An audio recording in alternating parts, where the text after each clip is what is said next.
மகாநதி நாளைக்கான ப்ரெடிக்ஷன் பார்த்தலாம். இதுதான் நம்ம விஜய் ஸ்டைல் அப்படின்ற மாதிரி காவேரியை கவுக்கறக்கான புது கெட்டப்போட நம்ம தலைவர் கிளம்பிட்டாரு. அண்ட் விஜய் காவேரியோட லவ் எக்ஸ்பிரஷனை பார்க்கவே ரொம்ப க்யூட்டாகவும் ஹாப்பியாகவும் இருக்குது. அண்டு சீக்கிரமாக வந்துட்டு லவ் சீன்ஸ் மட்டும் தான் நாங்கள் பார்க்கணும், அதை மட்டும் தான் நாங்கள் எதிர்பார்க்குறோம் அப்படின்னு நினைக்கிற விகா ஃபேன்ஸ் நம்ம வீடியோக்கு ஒரு லைக் பண்ணிக்கோங்க. காவேரியோட வீட்டு அட்ரஸ் கண்டுபிடிச்சதுமே அங்கேயே வந்து 2 நாள் கிட்ட சுற்றி அலைவார் விஜய். இதுக்கும் போய் அவங்க வீட்டில் யார் என்னென்ன பண்ணுறாங்க அப்படின்ற மாதிரி ஓவரால் டேட்டா எல்லாத்தையுமே கலெக்ட் பண்ணிடுவார். அண்ட் அதுக்கப்புறம் குமரனுக்கும் கால் பண்ணுவார். குமரனுக்கு நம்ம இன்ன வரைக்கும் விஷ் பண்ணாமல் இருக்கோம், அவர் எவ்வளோ பெரிய அச்சீவ்மெண்ட் பண்ணியிருக்காரு, எவ்வளோ சக்ஸஸ்ஃபுல்லாக வந்துட்டு டைட்டில் வின் பண்ணியிருக்காரு, ஸோ விஷ் பண்ணலன்னா நல்லா இருக்காது, அவங்களோட செலிப்ரேஷனில் தான் பார்ட்டிசிபேட் பண்ண முடியல அப்படின்ற மாதிரி பிளான் பண்ணிட்டு குமரனுக்கு கால் பண்ண கரெக்டாக வந்துட்டு குமரனும் எதுக்கால வந்துடுவார். எதுக்கில் வந்ததுமே வந்துட்டு குமரன் வந்துட்டு இவர்கிட்ட சாரி கேட்கணும் அப்படிங்கிறதுக்காக வருவார். அதே சமயத்தில் குமரனுக்கும் கோவமும் குறைஞ்சிருக்கும். விஜய்க்கும் இது ஒரு நல்ல சான்ஸாக இருக்கும். ஸோ விஜய் போய் குமரன் கிட்ட பேசும்போது கங்க்ராச்சுலேஷன் குமரன் அப்படின்ற மாதிரி சொல்லிட்டு ஸ்டார்ட் பண்ணுவார். சாரி பிரதர், நான் உங்களை எவ்வளவோ ஹர்ட் பண்ணியிருக்கேன், உங்களை மரியாதை குறைவாக நிறையா நடத்தியிருக்கேன், நான் எவ்வளோ பெரிய அச்சீவ்மெண்ட் பண்ணியிருக்கேன்னா, எவ்வளோ பெரிய டைட்டில் வின் பண்ணியிருக்கேன்னா அதுக்கு முழுக்க காரணம் நீங்கள் மட்டும்தான், உங்களோட சப்போர்ட்னாலேயும் உங்களோட ஹெல்ப்னால மட்டும்தான் அந்த டைட்டில் வின் பண்ணியிருக்கேன். தேங்க்யூ ஸோ மச், நான் இந்த உதவியை என் வாழ்நாள் முழுக்க மறக்க மாட்டேன் அப்படின்ற மாதிரி சொல்ல, நீங்கள் வாழ்நாள் முழுக்க இந்த உதவியை மறக்க மாட்டேன், எனக்கு ஒரே ஒரு சின்ன உதவி மட்டும் பண்ணணும்னு நினச்சிங்கன்னா என்னை நீங்கள் காவேரி கூட சேர்த்து வைக்கிறது மட்டும்தான் இருக்கும். நான் காவேரியை பிரிஞ்சு எவ்வளோ வருத்தப்பட்டுட்டு இருக்கேன், எவ்வளோ எங்கள் குடும்பத்தில் எல்லாரும் சங்கடத்தில் இருக்காங்கன்னு உங்களுக்கு எப்படி நான் சொல்கிறதுன்னு தெரியல. நீங்கள் எல்லாருமே என்னை தப்பான கண்ணோட்டத்தில் மட்டும்தான் பார்க்குறீங்க, எனக்கு பின்னாடி இருக்க ஃபீலிங்ஸையும் வருத்தத்தையும் நீங்கள் புரிஞ்சிக்கவே மாட்டேங்கிறீங்க அப்படின்ற மாதிரி சொல்ல, இல்லை விஜய் எனக்கு எல்லாமே நல்லா புரியுது, இந்த கான்ட்ராக்ட் விஷயத்தை கேள்விப்பட்டதுக்கப்புறம் என் ஃபேமிலியில் இருக்க எல்லாருமே வந்துட்டு என்ன முடிவெடுக்கிறது என்ன பேசுகிறதுன்னு தெரியாமல் எல்லாருமே வந்துட்டு கொஞ்சம் ஃப்ரஸ்ட்ரேட் ஆகி ஓவராக வந்துட்டு பண்ணிட்டோம். அதுக்காக நான் மன்னிப்பு கேட்டுக்கிறேன். உங்களால தான் வந்துட்டு எனக்கு இந்த லைஃப் கிடச்சிருக்கு, அது எல்லாமே எனக்கு புரியுது. நீங்கள் எவ்வளோ தூரம் எங்கள் ஃபேமிலிக்காக ஹெல்ப் பண்ணியிருக்கீங்கிறது யாருமே வந்துட்டு மறக்கல. பட் இந்த காவேரி விஷயத்தில் இந்த ஒரு சின்ன தப்புனால தான் வந்துட்டு எல்லாருமே வந்துட்டு என்ன பண்ணுறதுன்னு தெரியாமல் யோசிக்க முடியாமல் இந்த நிலைமைக்கு உள்ளாயிருச்சு. நான் உங்களுக்கு இப்போ எந்த ஹெல்ப் வேணுனாலும் பண்ணுறேன், உங்களுக்கு என்ன ஹெல்ப் வேணுமோ கேளுங்க அப்படின்ற மாதிரி சொல்ல, நீங்கள் இவ்வளோ தூரம் எனக்காக பேசுகிறதே பெரிய விஷயம் குமரன், தேங்க்யூ ஸோ மச், நான் காவேரி கூட ஒன்றா சேரணும், காவேரி தான் எனக்கு எல்லாமே அப்படின்ற மாதிரி சொல்ல, உடனே குமரன் கேட்பாரு, அப்போ வெண்ணிலாவோட லைஃப்க்கு என்ன பதில் சொல்ல போகிறீங்க, வெண்ணிலா அவங்க வச்சுருக்கீங்களா அதுக்கு என்ன முடிவு எடுத்திருக்கீங்க அப்படின்ற மாதிரி கேட்க, ஐயோ எல்லாரும் ஏன் வந்துட்டு வெண்ணிலாவையும் காவேரியும் வச்சு கன்ஃபியூஸ் பண்ணிக்கிறீங்க, நான் தான் ஆல்ரெடி கிளியராக சொல்லியிருக்கேன்ல, வெண்ணிலாவுக்கு வந்து என்னால் இப்படி ஒரு நிலமை வந்திருக்கு, அதை சரி பண்ணுங்கிறதுக்காக தான் நான் வந்து கஷ்டப்பட்டுட்ருக்கேன். வெண்ணிலா வந்து அவங்க மாமா வீட்டுக்கு அனுப்புறதுக்கான எல்லா அரேஞ்ச்மெண்ட்ஸும் பண்ணியாச்சு. அண்ட் இன்னொரு விஷயம், வெண்ணிலாவுக்கு வந்துட்டு பரிபூர்ணமாக சீக்கிரமாக குணமாயிரும். இப்போவே வந்துட்டு அவள் 99% வந்து குணமாயிட்டா, பழைய மெமரிஸ் எல்லாம் ரீபேக் ஆகிடுச்சு. ஆனால் வந்துட்டு ஒரு சில சமயம் வந்துட்டு ரொம்ப யோசிக்கும் போது மயக்கம் மாதிரி வந்துடுது, அது ஒரு பிரச்சனை தான் இப்போ இருக்குது, அதனால் கவலைப்பட வேண்டாம் அப்படின்ற மாதிரி விஜயும் சொல்ல, உடனே குமரனுக்கு அது கொஞ்சம் ஆறுதலாக இருக்கும். நான் உங்களுக்காக ஒரு ஐடியா சொல்கிறேன் விஜய், கேட்குறீங்களா அப்படின்ற மாதிரி சொல்லுங்கள் பிரதர், நீங்கள் சொல்லி நான் கேட்காம இருப்பேனா, நீங்கள் இவ்வளோ தூரம் எனக்காக பேசுகிறதே பெரிய விஷயம் அப்படின்ற மாதிரி விஜயை சொல்ல, எங்கள் வீட்டுக்கு ஆப்போசிட்டில் ஒரு வீடு இருக்குது, அது வந்து வாடகைக்கு விடுறதா சொல்லியிருக்காங்க, அதுவுமே வந்துட்டு என் ஹவுஸ் ஓனரோட சொந்தக்காரங்க வீடு தான். ஸோ நீங்கள் அங்கே ஸ்டே பண்ணுறீங்களா, அங்கே ஸ்டே பண்ணி நீங்கள் காவேரியை சமாதானப்படுத்த ட்ரை பண்ண முடியுமா, காவேரியை சமாதானப்படுத்துறது கூட பெரிய விஷயம் கிடையாது, பட் நீங்கள் அத்தையை சமாதானப்படுத்தணும், அதுதான் உங்களுக்கு பெரிய டாஸ்கே அப்படின்ற மாதிரி சொல்லு.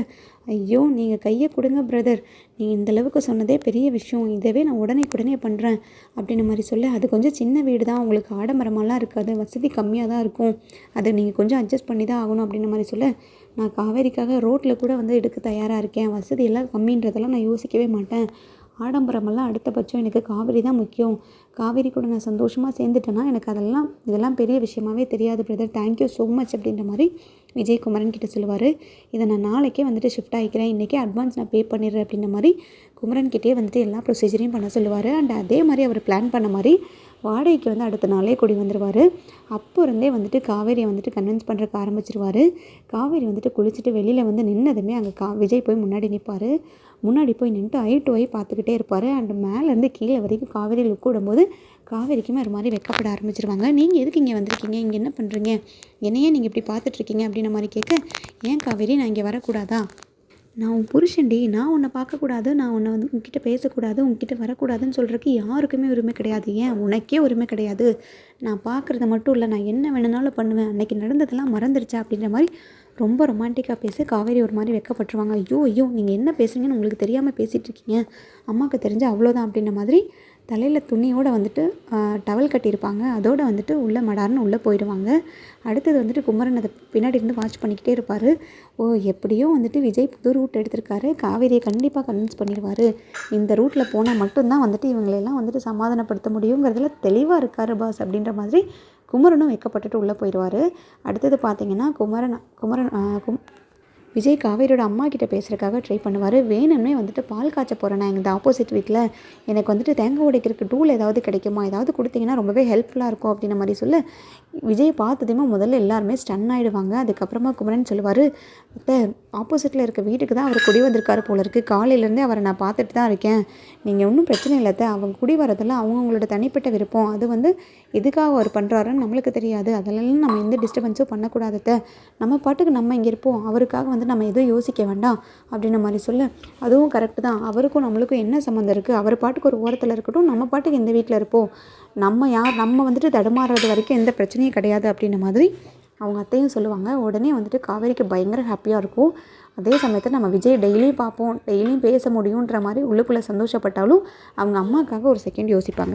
இனிமேல் எப்படி நான் காவேரியை சமாதானப்படுத்தணும், அவங்க ஃபேமிலி மெம்பர்ஸில் எப்படி சமாதானப்படுத்தணும் எனக்கு நல்லாவே தெரியும், அவங்க காலில் விழுந்தாலும் பரவாயில்ல, எனக்கு இதெல்லாம் வந்துட்டு ப்ரெஸ்டீஜ் இஷ்யூ தான், நான் இப்படி போய் பேசுகிறதும் எல்லாமே பண்ணுறதும் எனக்கு வந்துட்டு அன்கம்ஃபர்டபுளான விஷயந்தான், பட் காவேரிக்காக நான் இதை பண்ணியே தான் ஆகணும் அப்படின்ற மாதிரி விஜயும் டிசைட் பண்ணுவார். அப்படி போய் அவங்க அம்மாட்ட வந்து அந்த மேட்ச் பாக்ஸ் டூலெல்லாம் கேட்கும்போது அவங்க முதல்ல வெளியில் போங்க அப்படின்லாம் சொல்லி துரத்தும் போது விஜய்க்கு ஒரு மாதிரி சங்கட்டமாகவே இருந்தாலும் காவேரிக்காக வந்துட்டு அதை காமெடியாக அவர் எடுத்துப்பார்.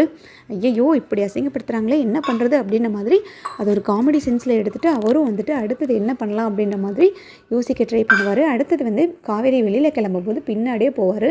ஒரு ரோஸு பொக்கே அதெல்லாம் வாங்கிட்டு காவேரி பின்னாடியே வந்துட்டு ஒரு லவ்வர் பாய் மாதிரி போகும்போது காவேரிக்கு ரொம்பவே ஹாப்பியாக இருக்கும். நம்ம லவ் பண்ணியிருந்தா கூட இந்த மாதிரி சான்சஸ் எல்லாம் நம்மளுக்கு கிடச்சிருந்துருக்காது, இப்படி வந்துட்டு பின்னாடியே துரத்தி வராரே அப்படின்ற மாதிரி காவேரி உள்ளுக்குள்ளே நினச்சி சிரிச்சிட்டு இருப்பாங்க. அதே டைமில் பின்னாடி பார்த்தீங்கன்னா ரோஸ் எடுத்துகிட்டு வர்றது அந்த மாதிரிலாம் பேசும்போது காவேரிக்கு ரொம்ப ஹாப்பியாக இருக்கும். ஐ லவ் யூ காவேரின்னு சொல்லிட்டு பின்னாடியே துரத்திக்கிட்டு போவார் காவேரியை. காவேரி முன்னாடி சிரித்தாலும் விஜய் கிட்ட கோவமாக இருக்க மாதிரி காமிச்சிட்ருப்பாங்க. உடனே விஜய் சொல்லுவார், அடியே காவேரி நீ என்ன நினைக்கிற, எப்படிலாம் நீ உள்ளுக்குள்ளே சந்தோஷப்படுறன்னு எனக்கு தெரியாதா, நீ என் மேலே வந்துட்டு உயிராக லவ்வில் இருக்கும்போது கூட நீ ஏதோ வெளிப்படையாக என்கிட்ட சொல்லாதவ தானே, இப்போ மட்டும் நீ சொல்லிடுவியா உன் வாயால், உன்னை எப்படி வந்து உன் வாயை திறந்து உன் லவ்வை வந்து உன் வாயாலேயே சொல்ல வைக்கணும்னு எனக்கு தெரியும், அதுக்காக நான் எவ்வளோ ரிஸ்க் எடுக்க வேணும்னாலும் தயாராக தான் இருக்கேன், அதுக்கெல்லாம் தயாராக தான் உங்கள் வீட்டுக்கு ஆப்போசிட்லேயே வந்திருக்கேன், உன்னை கூட்டிகிட்டு போகாமல் விடமாட்டேன். இதெல்லாம் நோட் பண்ணிட்டு இருந்த குமரன் கங்கா கிட்டே சொல்லுவார், பாத்தியா கங்கா விஜய் என்ன நல்லா காவேரிக்காக பண்ணுறாருன்னு, காவேரியை சுற்றி வராரு, அவ்வளோ வசதியான வீட்டிலேருந்து இப்போ எளிமையான வீட்டுக்கு வந்து நம்ம முன்னாடியே இவ்வளோ கஷ்டப்பட்டுட்டு இருக்காரு, காவேரி மேலே உண்மையான அன்பும் பாசமும் இல்லாமல் தான் அவர் இந்த அளவுக்கு வந்துட்டு பண்ணிகிட்ருக்காரா, நம்ம எல்லாருமே தப்பாக புரிஞ்சுக்கிட்டோம் விஜய், நான் கூட வந்து என்னமோ நினச்சேன் காவேரியோட வாழ்க்கையே போச்சு, காவேரியோட வாழ்க்கை நான் தான் அழிச்சிட்டேன்னு, அப்படிலாம் கிடையவே கிடையாது, விஜய் வந்து காவேரியை நல்லா தான் பார்த்துக்குவார், காவேரிக்கு வந்து விஜய் மாதிரி ஒருத்தர் புருஷனாக அமைஞ்சது கொடுத்து வச்சது தான் நம்ம எல்லாருமே, பட் அவங்களோட சூழ்நிலை இப்படியெல்லாம் வந்துட்டு ஆகுது, நம்ம இதை எப்படியாவது வந்து அத்தைக்கிட்ட சொல்லணும் கங்கா, நீயும் இதுக்கு ஹெல்ப் பண்ணணும், அவங்க 2 பேர்த்தையும் சேர்த்து வைக்க வேண்டிய கடமையும் பொறுப்பும் நம்மளுக்கும் இருக்குது அப்படின்ற மாதிரி சொல்ல உடனே கங்கா சொல்லுவாங்க, ஆமாங்க நானும் எல்லாத்தையும் பார்த்துக்கிட்டு தான் இருக்கேன், நம்மக்கிட்ட எவ்வளோ அசிங்கப்பட்டாலும் பரவாயில்ல, எவ்வளோ வந்துட்டு கேவலப்பட்டாலும் பரவாயில்லன்னு காவேரிக்காக இவ்வளோ ரிஸ்க் எடுத்து எல்லாமே பண்ணிகிட்ருக்காரு, விஜய் மேலே எந்த தப்பும் இருக்காதுங்க, விஜய் மனசு முழுக்க காவேரி மட்டும்தான் இருக்கா, அவங்க 2 பேர்த்தையும் எப்படியாவது நம்ம தாங்க சேர்த்து வைக்கணும், அம்மாக்கிட்டே இதை பற்றி நான் கண்டிப்பாக சொல்கிறேன், அம்மாவும் கூடிய சீக்கிரத்தில் வந்து விஜயை புரிஞ்சுக்குவாங்கன்னு தான் நினைக்கிறேன், நம்ம வெயிட் பண்ணி பார்ப்போம்,